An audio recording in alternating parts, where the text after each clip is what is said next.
Vous connaissez le principe de la bonne et de la mauvaise nouvelle. La bonne, c'est que les Canadiens survivent de plus en plus aux maladies cardiaques.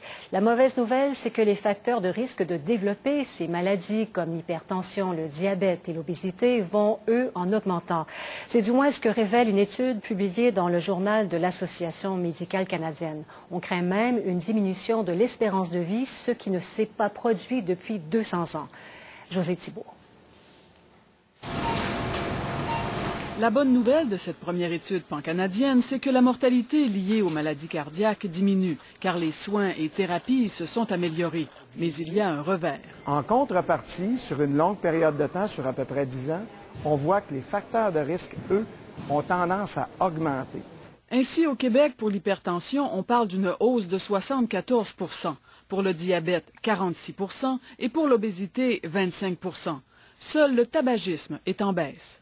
On constate aussi que c'est dans les milieux socio-économiquement faibles que les risques sont les plus élevés. Avec des facteurs de risque qui augmentent, on craint aussi une diminution de l'espérance de vie des Canadiens, alors que depuis 2 siècles, elle s'est améliorée.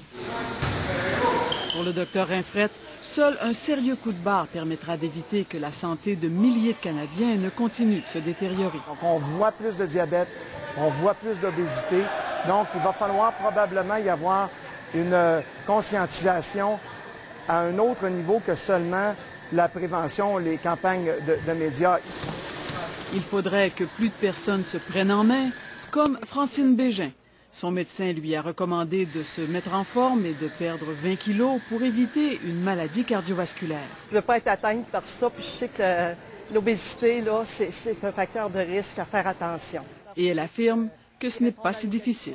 Ici, il y a des gens que ça fait 20 ans qu'ils s'entraînent, 25 ans. Je les prends comme exemple. Au début, je me disais jamais je me rendrai là. Mais sans s'en rendre compte, j'ai déjà 3 ans et demi de fait. Dans plusieurs provinces canadiennes, la victime d'un infarctus n'a pas nécessairement à payer pour se remettre en forme. Les coûts d'inscription au gymnase de l'hôpital, par exemple, sont entièrement assumés par le système de santé public. Mais au Québec, on n'est pas encore rendu là. José Thibault, Radio-Canada, Québec.